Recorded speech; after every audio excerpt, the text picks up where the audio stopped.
No shadows, just red lines. Now I'm here to rescue you. Here's the free thing. You're welcome. Do we get to get the fucking...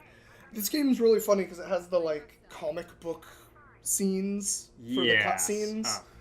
They don't really have those in... Oh, no, I'm still here. Okay. Where am I going now? This way. Up this way, yeah. Oh, okay, I remember this. Hi, helicopter. Almost as planned. I did it. I did it. Oh, there's your title card. Didn't they already give it to us? No, they did. They did. It's just like it should have been there, though. Yeah. In a Today game, that would have been. Mm-hmm. They give you the intro thing, and then the title card right there. Mm-hmm. This game looks good. This I just 2008, and it still looks really. It still good. looks pretty good, yeah. And I love that they have a different take on a cyberpunk dystopia future than just rehashing Blade Runner. Yep. Like, I love Blade Runner, don't get me wrong, but, like, you think about when Blade Runner was made, and you think about, like, where the iPhone has brought us today. Mm-hmm. This seems a lot more like where things want to be heading with today's world. Like, just a more contemporary version of that same sort of prospect. With all her crazy tattoos. Ugh, I relate to this character. What's her name, Faith? Yeah. Yeah, I like Faith. I like Faith, too. I also really want more tattoos. I'm so jealous of you posting on Facebook and stuff about getting more tattoos. Sometimes I'm like, oh! Man. What happened was, very early in the game, I became very good friends with a lot of tattooers.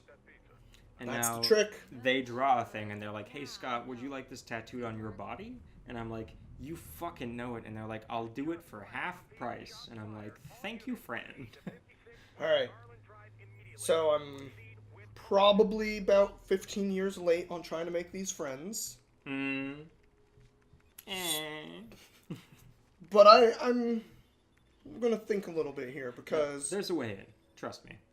If I just go start hanging around college campuses in the art department, I'm bound to find somebody, right? Somebody who's definitely going to start apprenticing. There we go. Yeah. I've got a very good friend of mine who I've known for many years, who just recently re-accepted a tattoo apprenticeship with not just somebody who's a buddy of mine, but my best friend in the industry. Oh, wow. And she's like, hey, I'm going to be doing some free tattoos just to get my feet off the ground. Would anybody like work done? And then she tagged me. And she was like, Scott, can I do you a tattoo? And I was like, and you were like, heck yeah. Yes, very much. Please, thank you. Yeah, that's awesome. Oh, man. I'm just feeling even more jealous about it now. How many have you got at this point? I only have 2. Okay, all right. None of them have color right now. Okay. Actually, none of them will. None of the ones I currently have will have color. So it's not that they're unfinished; it's that they're black and white. Yeah. Cool. And I really need to get one of them touched up. Okay. The first one I had is on my foot. Okay. That's a tough spot. That one wears down quickly. It wears down quickly, but also I just didn't quite have enough time to let it heal before I had to get back to work. Oh, sure. Yeah. So, like, the first day I was back at work, with, like, a sock on and everything, when I got home from work, I'm, like, peeling that sock off, and I'm just like, oh, I can feel this, like, piece of my tattoo coming with it. Yeah, that's brutal. Okay, hold on. That looks like it wants me to go that way, but... Yeah, red... Red says that way. Alright. Maybe... Was that supposed to...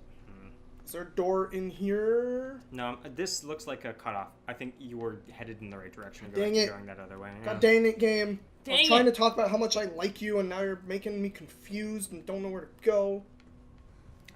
Do that, yeah. There's got to be something over here. Feels like maybe it. A zip line or something? I'm not seeing anything. Alright. I feel like the red usually means go that way. Yeah, so what am I missing? I started there. Yeah. I jumped over here. Yeah. Did I miss a door turning red? Not that door. This door? Maybe no. that? No. There we go. That's the fucking There's guy. the door. Trying to hide from me. God damn it. Who do you think you are, door? A video game? Man. Who knew doors could roll so high on a stealth check? God. Oh, here we go. So these elevators. Like, what they would end up doing is they'd slide... Oh, that's not the slide button. They slide, and they, like, hit the button super fast, and it just... instead of doing the punch and all that, it's just, like, instantly It cuts happening. that animation. It just cuts the entire animation out. Oh, that is wild. So you just get these people doing this, like, weird slide, and then, like, their fist is, like, teleporting back into them, and you're like, what? I love speedrun tech that doesn't require, like, actually breaking the game, but, like, playing within the boundaries of the game. Doing some really weird thing. Yeah, like, I saw some guy at GDQ, he was playing Batman Arkham City. Okay. And there was this whole thing where he was, like, he would swoop down into these areas, like glide down to where the game, you were supposed to go through a hatch to get to the next area. Sure. But he would find a way, like a broken point, where he could get through the architecture of the Oh, world. yeah. And automatically hit the hatch and save himself from going through the entire maze that led to the end of the hatch, so that he would just be coming out the hatch on the broken end and suddenly be completely done the mission. Yeah. Which I get is cool, but it's like, I like when you play within what the game lets you do, you know?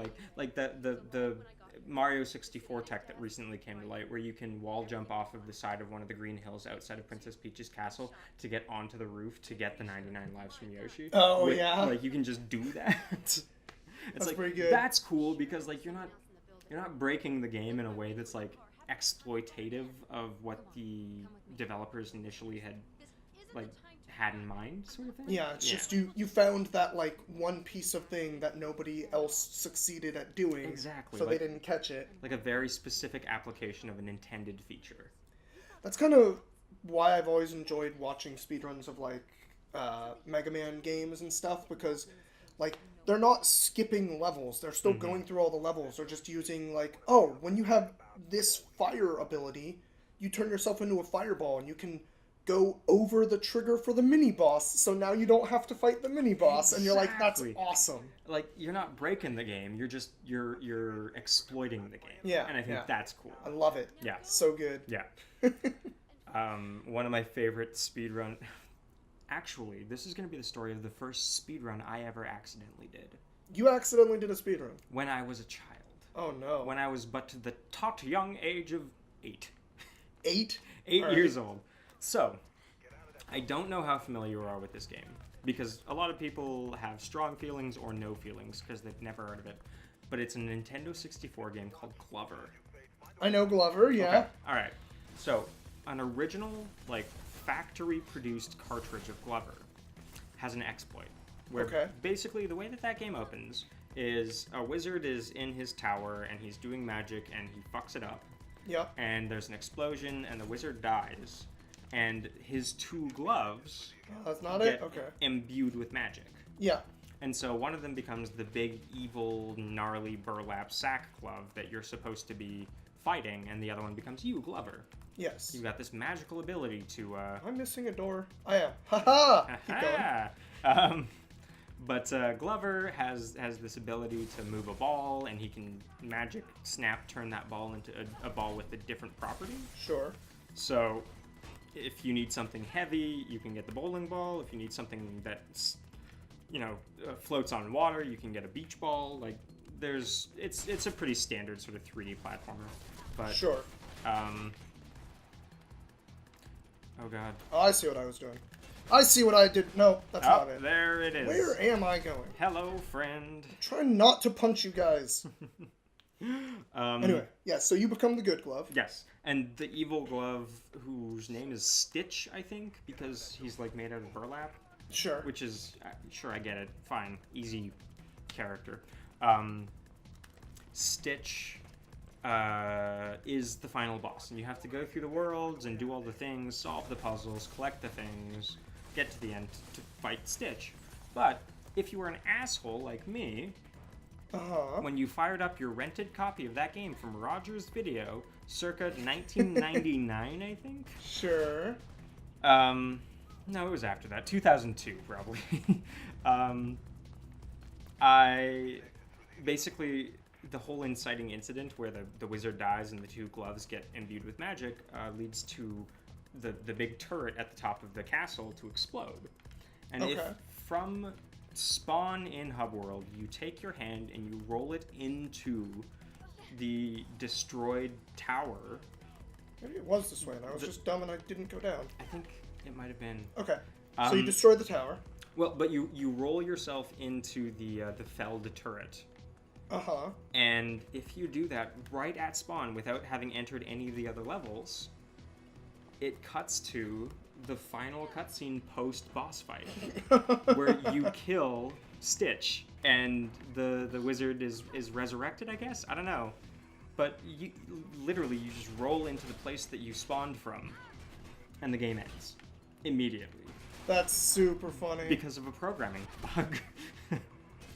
So that was my first speedrun. I can beat Glover, 0% completion, but complete the game. Hey man, any percent is a category. Any percent takes approximately the length of the first cutscene, so I think maybe 2.5 minutes. That's ridiculous. Yeah. Wow. And I haven't been able to play the game since to try and recreate that, because there's no cartridges for that game. Like, nobody kept that. No, that game... I played that game one time, and I remember it just feeling like crap. It's not great. As someone who likes platforming, that game was just like floaty and uncontrollable in a way that really sucks. And punishing too. Like their enemies are whales with big sharp noses, and they do like a pile driver. And if they hit your ball, no matter what type of ball it is, they destroy it.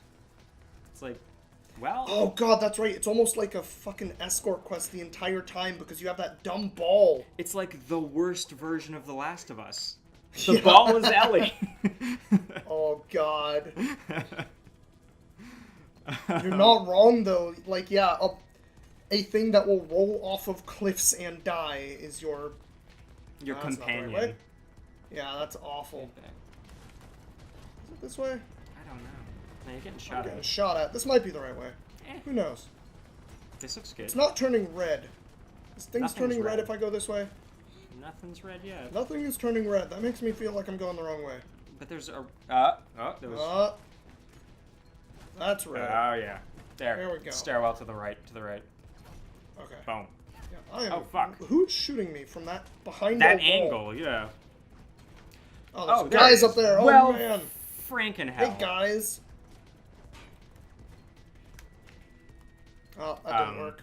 But yeah, for context on that Neil likes platformers thing, he's the guy who turned me on to A Hat in Time, which is to date one of my favorite 3D platformers It's of so all time. fucking good. Yeah, it's really fucking awesome. We could play some of that today. We should definitely. I don't know if we got time today, but we should definitely sit down and play that game. Yeah, we should. Hey guys, I go this way? So confirmed today, Scott and Neil are gonna play Hat in Time. There you go. Boom. I don't know when, It's gonna be but soon. it'll happen. It's gonna be soon. I did it. I escaped. Hell yeah. Man, I'm so into Cyberpunk. It doesn't even have to be good. That there's that one game that's coming out soon called Cyberpunk and then a number like 2074 or something like that. 21 79 something. I don't know. It's by the CD Projekt Red people who did The Witcher, right? That's the one you're talking about. Yeah, exactly, yeah. And like, if the team that made The Witcher 3 is making a cyberpunk style game that is made in the same vein of The Witcher 3, Oh, I'm going to try it. You I got- messed up. no faith. That was a really gross crunch.